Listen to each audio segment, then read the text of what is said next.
కావలి నియోజకవర్గ జనసేన పార్టీ కార్యాలయంలో ఈ ప్రెస్ మీట్ నిర్వహించడానికి ముఖ్య కారణం గత కొంతకాలంగా కావలి నియోజకవర్గంలో జరుగుతున్న పరిణామాలు అయితేనేమి ఎలక్షనీరింగ్ పరంగా కొన్ని పరిణామాలు చోటు చేసుకున్నాయి.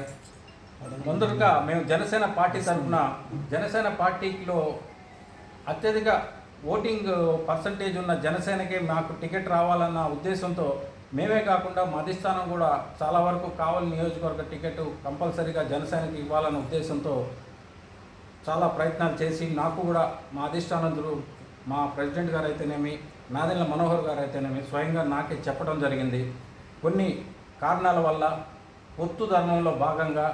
పొత్తులో భాగంగా జనసేన పార్టీ ఎన్డీఏలో భాగస్వామ్యంగా ఉంటూ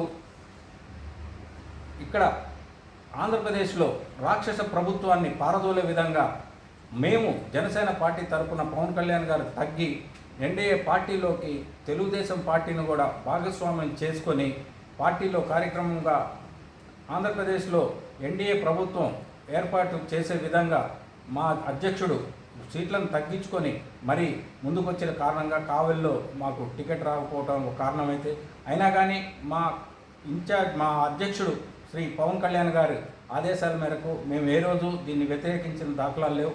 వారి ఆదేశించిన మేరకే ఇంతవరకు నేను ఇన్ఛార్జిగా ఉన్న గత 5 సంవత్సరాల నుంచి ఆయన చెప్పిన ప్రతి కార్యక్రమం చేసుకుంటూ వెళ్ళే భాగంగానే ఈరోజు మీరు చూస్తున్నారు. విస్తృతంగా అన్ని మండలాల్లో అయితేనేమి కావలి టౌన్లోనైతేనేమి అన్ని చోట్ల మేము తెలుగుదేశం మా ఉమ్మడి అభ్యర్థి అయినటువంటి తెలుగుదేశం పార్టీ ఎంపీ అభ్యర్థి వేమిరెడ్డి ప్రభాకర్ రెడ్డి గారికి అయితేనేమి ఎమ్మెల్యే అభ్యర్థి కావ్య కృష్ణారెడ్డి గారితో సఖ్యతగా వెళ్తూ ఉన్నాం. కొన్ని అనివార్య కారణాల వల్ల కొన్ని మనస్పర్ధల్లో వచ్చిన కారణంగా కొన్ని తేడాలు రావడం జరిగింది. అది సహజం. ఉన్న పార్టీలోనే కొద్దిగా మనస్పర్ధలు వస్తాయి. అదేవిధంగా మా రఘువర్మ అనే మా చాలా సిన్సియర్ కార్యకర్త నాయకుడు నేను వచ్చిన మొదటి నుంచి కాకుండా అంతకుముందు 2019 ఎలక్షన్లో కూడా ఎంతో ఇదిగా తన సొంత ఖర్చుతో జనసేన పార్టీ అన్నా కానీ పవన్ కళ్యాణ్ గారు అన్నా కానీ ఎంతో అభిమానంగా ఇన్ని సంవత్సరాలు చేసుకుంటూ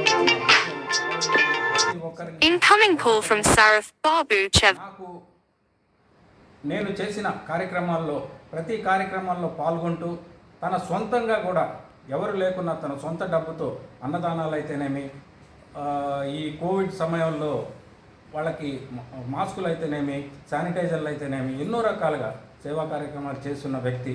తన మనోభావాలు దెబ్బతిన్నాయి, నేను ఎంతో ట్రై చేశాను, మనోభావాలు దెబ్బతిన్నాయి, తను ఏదో కొన్ని కారణాల వల్ల అయితేనేమి అతను నామినేషన్ వేయటం జరిగింది. కానీ నేను మొదటి నుంచి జనసేన పార్టీ తరఫున ఒక రెబల్ క్యాండిడేట్గా వేయటం మన అధినాయకుడిని విస్మరించిన విధంగా ఉంటుంది. తగ్గించుకో అని చెప్తున్నా కానీ తను ఆ రోజుల్లో కొంచెం వెనక్కి తగ్గటం నేను మొదటి నుంచి ప్రయత్నం చేస్తున్నా కానీ అదేవిధంగా నామినేషన్ వేసేదాకా వేసి దాన్ని అప్రూవల్ చేయించుకొని అంటే కొద్దిగా ఒక విధంగా గట్టిగా నిలబడగల వ్యక్తి, మొండి వ్యక్తి కాబట్టి వేసుకుంటా పోయాడు. కానీ నిన్న మళ్ళీ లాస్ట్గా చంటి అర్థం చేసుకో విత్డ్రాయల్ టైం దగ్గర పడిపోయింది అని చెప్పేసి మా జాతీయ రాష్ట్ర జనరల్ సెక్రటరీ అయినటువంటి అంటే ప్రధాన కార్యదర్శి అయినటువంటి మా బొలిశెట్టి సత్య గారు, మీరు కూడా చూస్తుంటారు, బొలిశెట్టి సత్య గారితో ఒకసారి ఆయనతో ఫోన్ చేయించి మాట్లాడి పర్సనల్గా ఆయన తనకి భరోసా పార్టీ తరఫున భరోసా ఉంటాం కాబట్టి అతని భరోసా ఇచ్చే విధంగా ఆయనకి మాట్లాడించి విత్డ్రా చేయించుకునే విధంగా అతని చేత ఒప్పించడం జరిగింది. నేను మాట్లాడించి నా మాటని మా అధినాయకుడు మా అధ్యక్షులు మా నాయకులైనటువంటి బొలిశెట్టి శ్రీనివాస్ గారి మాట మీద గౌరవంతో తను ఈరోజు విత్డ్రా చేసుకోవడం జరిగింది. మేమిద్దరం వెళ్ళి విత్డ్రాయల్ ఫామ్ ఇచ్చి విత్డ్రా చేసుకున్నందుకు ఈ మీడియా ముఖంగా అతనికి ధన్యవాదాలు తెలుపుకుంటున్నాను. ఈరోజు నుంచి పార్టీలో ముఖ్య పాత్ర పోషిస్తూ మాకు సహకరిస్తూ పార్టీకి వెన్నుదన్నుగా ఉంటూ పనిచేస్తాడని కోరుకుంటూ సెలవు తీసుకుంటున్నాను. జై జనసేన. నుంచి జనసేన పార్టీలో ముఖ్య పాత్ర పోషిస్తూ పార్టీకి నా వైపు నుంచి ఎన్నో రకాలైనటువంటి నా పాత్ర కీలక పాత్ర పోషిస్తూ నా ప్రాధాన్యత ఇస్తూ ముందుకు వచ్చాను. కానీ 2019 ఎలక్షన్ తర్వాత జనసేన పార్టీ పూర్తిగా ఎవరు చిట్టుకోకరు పుట్టుకోకరు అయిన తర్వాత సుధాకర్ గారు వచ్చారు. అందరినీ ఒక దగ్గరికి చేరుస్తూ ఆయన నాయకత్వం బలంగా ఉందని నమ్మి ఆయనతో కలిసి అయితే నేను ముందుకు నడిచాను. కానీ సుధాకర్ గారు ఒక కోవిడ్ టైంలో కొంతమందిని నమ్మి పార్టీ పదవులు అప్పచెప్పారు. అప్పచెప్పిన వారు ఆ రోజు నుంచి పార్టీకి ద్రోహం చేస్తూనే వస్తూ ఉన్నారు.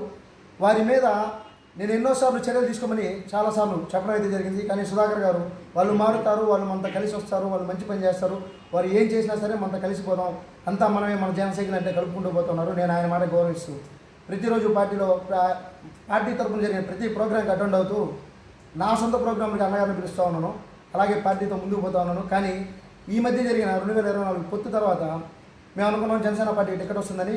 కానీ సుధాకర్ అన్న గారే కన్విన్స్ అయ్యి పర్లేదు మనకి ఎవరికి టికెట్ వచ్చినా ముందుకు పోదామని అందరినీ జనసైనికులు కూర్చోబెట్టి పవన్ కళ్యాణ్ గారు చెప్పిన మాటకు మనం కట్టుబడి ఉండాలన్నారు.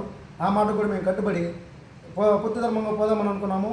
కానీ కొంతమంది జన సైనికులు 10, 20, 30 చిల్లర కోసం పక్క పార్టీ నాయకుల దగ్గర పోయి చేతులు కట్టుకుంటా చిల్లర ఏరుకునే పరిస్థితుల్లో వాళ్ళైతే దిగజారిపోయారు. ఆ దిగజారుడు కార్యక్రమం నాకైతే పూర్తిగా నచ్చలేదు. జనసేన పార్టీ కార్యకర్త అయినా నాయకుడైనా సరే తన జోబుల నుంచి రూపాయి తీసి ఖర్చు పెట్టి ముందుకెళ్తాడు కానీ పక్కన వారి డబ్బులు ఆశించడు అనేది నేను బలంగా నమ్ముతాను. జన సైనికులు వాళ్ళ సొంత డబ్బులతో పెట్రోల్ కొట్టించుకొని పవన్ కళ్యాణ్ గారు 600 కిలోమీటర్ల అవతల మీటింగ్ పెట్టినా వెళ్తారు. వాళ్ళు బండి మీద వెళ్ళేటువంటి అనేక సందర్భాలు ఉన్నాయి. కానీ ఈ రోజున కావల్లో సుధాకర్ గారు నియమించిన కొంతమంది కార్యకర్తలు అవ్వచ్చు, పెద్ద నాయకులు అవ్వచ్చు, చిన్న నాయకులు అవ్వచ్చు, పార్టీ పరువును తాకట్టు పెట్టే విధంగా ముందుకెళ్లారు. ఆ ద్వారా నాకు నచ్చక నేను ఎలక్షన్లో నామినేషన్ అయితే వేశాను. నామినేషన్ తర్వాత వేసిన ప్రతిరోజు నాకు సుధాకర్ గారు పార్టీ నుంచి ఫోన్లు వస్తూ ఉన్నాయి. అలాగే పక్క పార్టీ వాళ్ళ బెదిరింపులు వచ్చినాయి, ప్యాకేజ్ ఇస్తామని ఆఫర్లు ఫోన్ చేశారు. కానీ నేను ఎక్కడా కూడా తగ్గకుండా పార్టీకి వెన్నుటండగా ఉంటాను. పార్టీ నాకు ముఖ్యం, పార్టీకి ఇక్కడ ఎలాంటి డ్యామేజ్ జరగకూడదనే ఉద్దేశంతో ముందుకెళ్ళాను. కానీ నిన్నటి రోజున సుధాకర్ అన్న గారు నాతో 2 గంటల సేపు కాన్ఫరెన్స్ కాల్ మాట్లాడారు. ఇంకా నేను కొంచెం తగ్గాల్సి వచ్చింది. పొద్దునే మనకు బొలిశెట్టి సత్య గారు ఫోన్ చేసి, చంటి ఇంతవరకు జరిగిన దాని గురించి మర్చిపో, ఇక నుంచి ఈ 10 రోజులు ఎలక్షన్ జరిగిన తర్వాత జనసేన పార్టీ బలంగా ఉంటుంది. ఇప్పటి వరకు జరిగిన వాళ్ళని ప్రతి ఒక్కరిని ప్రక్షాళన చేద్దాం. ఈ నెల 25 తర్వాత, ఈ నెల ఎలక్షన్ అయిపోయిన 25 తర్వాత మనందరం కూర్చున్నాం. ఖచ్చితంగా నేను మిమ్మల్ని పిలిపిస్తాను. కళ్యాణ్ గారితో ఇక్కడ జరుగుతున్నటువంటి ప్రతి ఇబ్బందిని పోసపుచ్చినట్టు చెప్పొచ్చు, నీకు అవకాశం నేను కల్పిస్తాను అని చెప్పి ఆయన మాట ఇచ్చారు. సుధాకర్ అన్న గారి భరోసాతో ఆయన మాటతో నేనైతే ఈరోజు నామినేషన్ విత్డ్రా చేసుకున్నాను. అదేవిధంగా మీడియా పరంగా చెప్తున్నాను, చిల్లరకి ఆశపడి జనసేన పార్టీ తాకట్టు పెట్టిన ప్రతి ఒక్కరి వెనక తోకలన్నీ కత్తిరించి తోలు తీసే రోజు ముందే ఉంది. గుర్తుపెట్టుకోండి. జై జనసేన, జై హింద్.